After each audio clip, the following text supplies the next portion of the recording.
Ziaur Rahman foundation যে উদ্যোগ নিয়েছেন সত্যি তারা প্রশংসার যোগ্য।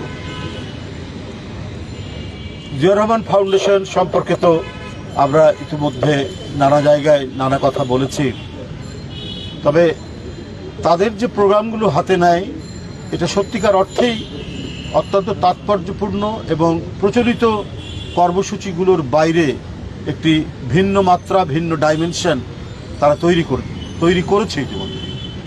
যে অবজেক্টিভ নিয়ে তারা কাজ শুরু করেছে আমি মনে করি যে তারা প্রায় অধিকাংশই সম্পূর্ণ করতে পেরেছে। এখানে জীবনের ঝুঁকি ছিল। করোনার সময় তারা যেভাবে নিবেদিত প্রাণ হয়ে কাজ করেছে সেটা আমি নিজের চোখেও দেখেছি, যে অলি গলি থেকে শুরু করে মশা নিধনের জন্য তারা যেভাবে কাজ করেছে সেটা অবশ্যই আমি বলবো যে অত্যন্ত ঝুঁকিপূর্ণ কাজ ছিল সেই সময়ে। কারণ তখন করোনা মোকাবেলার যথেষ্ট ঔষধপত্র এবং সরঞ্জামাদি এগুলো তখন আসেনি। মানুষ আক্রান্ত হলে দুনিয়া ছেড়ে চলে যাওয়া ছাড়া আর কোনো উপায় ছিল না। সেটি সহ ডেঙ্গু প্রতিরোধ এবং এছাড়াও জাতীয় বিভিন্ন দুর্যোগ, সে জলোচ্ছ্বাস হোক, সে বন্যা হোক অথবা প্রচণ্ড শীত হোক, তারা ছুটে গেছে। এখন যে কাজটি নিয়ে তারা এখানে উপস্থিত হয়েছে আমি মনে করি এইটা আবারও একটি নতুন প্রোগ্রাম তারা নিয়েছে। কিন্তু এই মুহূর্তে এই সময়কালে বৈশ্বিকভাবে মানব জাতি একটা বিপদের সম্মুখীন হয়েছে। মানব জাতির অস্তিত্ব বিনাশের পথে এগিয়ে চলছে। আপনারা জানেন যে বৈশ্বিক যে উষ্ণায়ন, এই বৈশ্বিক উষ্ণায়নের কারণে পৃথিবীর যারা এইটা নিয়ে কাজ করছেন বিশেষজ্ঞ বিজ্ঞানীরা প্রত্যেকেই শঙ্কার মধ্যে রয়েছে, আতঙ্কের মধ্যে রয়েছে। মাইকটা একটু সামনে নেন, ওরা শুনতে পারতেছে অনেক। বন্ধুরা আমার, এই পরিস্থিতি আমরা তো জানি। পৃথিবীর বিভিন্ন দেশ বিভিন্ন ইন্টারন্যাশনাল ফান্ড তৈরি করেছেন, এখান থেকে অনেক দরিদ্র দেশ বা উন্নয়নকামী দেশ তাদেরকে তারা সাহায্য করছেন। কিন্তু এই কাজটি আরো গুরুত্ব সহকারে, আরো তৎপরতার সাথে কাজটা না করলে আমরা যে ফলটা আমরা আশা করছি সেটা খুব সহজে আমরা পাবো বলে মনে করি না।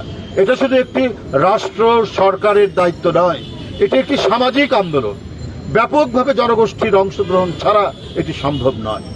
এটি তথাকথিত উন্নয়নের নামে বড় বড় মেগা প্রজেক্ট দেখিয়ে, বৃক্ষ নিধন করে, নদী বন্ধ করে দিয়ে এবং যারা রিয়েল এস্টেটের নামে ভূমিদস্যুর যারা খেতাব পেয়েছেন তারা এই পৃথিবীকে মানুষের বসবাসযোগ্য না করে ধ্বংসের প্রান্ত নিয়ে গেছেন।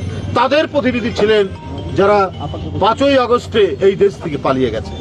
তথাকথিত মেগা প্রজেক্টের নামে তারা নদী ভরাট করেছে, তারা খাল ভরাট করেছে, তারা বৃক্ষ উধাও করে দিয়েছে।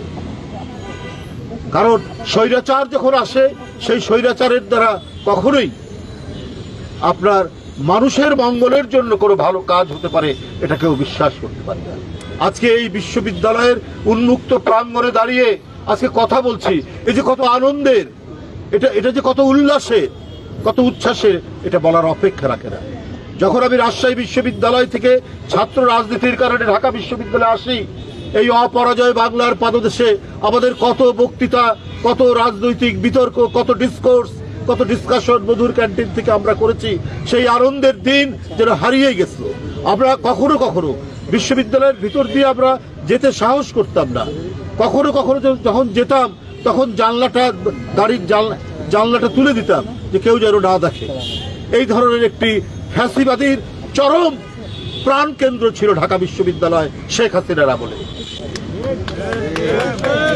এটা পরিবেশ যে চারিদিক থেকে বিপদাপন্ন করেছিল শেখ হাসিনা, এটা তারও একটি নিদর্শন, এটা তারও একটি জায়গা।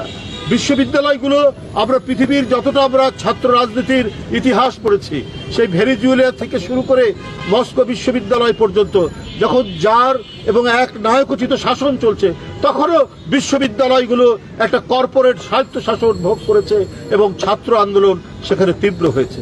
কিন্তু শেখ হাসিনা সেই চিহ্নটুকু রাখেনি। বিশ্ববিদ্যালয়ের পরিবেশ ছিল যেন গণতন্ত্রের জন্য গণতান্ত্রিক পরিবেশ চিন্তা করা, ভাবনা করাই ছিল যেন সোনার পাথর বাটি। আমাদের কাছে মনে হয়েছে সেটা সোনার পাথর বাটি, কারণ বিশ্ববিদ্যালয়ে সহাবস্থান থাকবে, একটি ছাত্র সংগঠন আরেকটি ছাত্র সংগঠনের সমালোচনা করবে, দেশ এবং রাষ্ট্র নিয়ে কথা বলবে, সেই সুযোগ রাখেনি 15 বছর, 15.5 বছর। সেই জায়গা থেকে আমরা এখানে দাঁড়িয়ে কথা বলছি বন্ধুরা। তো সুতরাং এই পরিবেশকে আমাদের বজায় রাখতে হবে, টিকিয়ে রাখতে হবে, চিরস্থায়ী করতে হবে। আজকে যারা পলাতক, যারা মানুষের সম্পদ, মানুষের টাকা যারা পাচার করেছে, যারা গোটা দেশকেই একটা হুন্ডি অর্থনীতির চক্রের মধ্যে যারা বেঁধে ফেলেছিল, তাদের যেন আবার পুনরুত্থান না ঘটে। গণতান্ত্রিক শক্তির সমস্ত আলোচনা সমালোচনা পরস্পর থাকলেও একটা ন্যূনতম ঐক্য থাকতে হবে। এই ঐক্য যদি না থাকে তাহলে সেই ফ্যাসিবাদের পুনরুত্থান হওয়া খুব কঠিন হবে না। আপনারা জানেন পার্শ্ববর্তী দেশ এটা যেন সেই ফ্যাসিবাদের একটা সবচেয়ে বড় সেফ হোমে পরিণত হয়েছে। দিল্লি যেন এখন একটি সেই ফ্যাসিবাদের কেন্দ্রীয় কার্যালয়ে পরিণত হয়েছে। তো সুতরাং তারা বসে নেই, তারা নানা কায়দায় নানাভাবে তারা তাদের চক্রান্ত ষড়যন্ত্র অব্যাহত রেখেছে। তো সুতরাং এটাকে আমাদের সম্মিলিতভাবে মোকাবিলা করতে হবে। গণতান্ত্রিক শক্তির সবাইকে ঐক্যবদ্ধ থেকে এই জিনিসগুলো পর্যবেক্ষণ করতে হবে, এর মধ্যেই করতে হবে। কারণ গণতন্ত্র মানে শুধুমাত্র আমরা কথা বলবো, মত প্রকাশের স্বাধীনতা, নির্বাচন, এগুলো তো অপরিহার্য শর্ত বটেই। এর সাথে মূল যে বিষয়টা সেটা হচ্ছে জনগণের মতামতের প্রতিফলন, জনগণের নিরাপত্তা। জনগণের নিরাপত্তা শুধুমাত্র আইন শৃঙ্খলা, সামাজিক নিরাপত্তা নয়, তার সুস্থভাবে বেঁচে থাকা। আজকে পৃথিবীর বিভিন্ন দেশে যে ভয়ঙ্কর উষ্ণায়ন তৈরি হয়েছে, এই যে গ্লোবাল ওয়ার্মিং, এই গ্লোবাল ওয়ার্মিং থেকে মানব জাতিকে রক্ষা করার জন্য আজকে পৃথিবীর দেশে দেশে আপনার গণতান্ত্রিক পরিবেশ দরকার। প্রথমে এই কারণে যে গণতন্ত্র থাকলে মানুষ স্বাধীনভাবে কথা বলতে পারবে এবং রাষ্ট্রীয় অন্যায়গুলোর বিরুদ্ধে সে সোচ্চার হতে পারবে।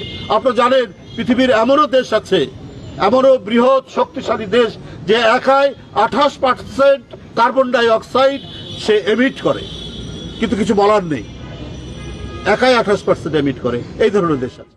তো সুতরাং বিশ্বব্যাপী যদি আপনার গণতন্ত্রের বিজয় পতাকা যদি উড্ডীন হয়, তাহলে আমরা এই পৃথিবীকে বাঁচাতে পারবো, আমরা পৃথিবীকে একটা ধ্বংসের হাত থেকে আমরা ফিরিয়ে নিয়ে আসতে পারবো এবং সত্যিকার অর্থে একটি শান্তিময়, স্বস্তিময়, বাসযোগ্য একটি পৃথিবী আমরা গড়ে তুলতে পারবো।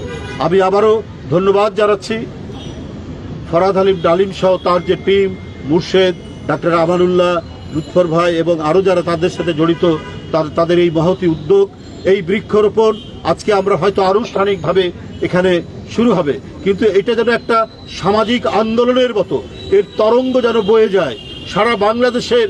যেখানেই ফাঁকা জায়গা থাকবে, যেখানে যদি প্রাইভেট সম্পত্তি হয়, আমরা সেই প্রাইভেট সম্পত্তির মালিককে কনভিন্স করে আমরা সেখানে বৃক্ষরোপণের আমাদের ব্যবস্থা করতে হবে।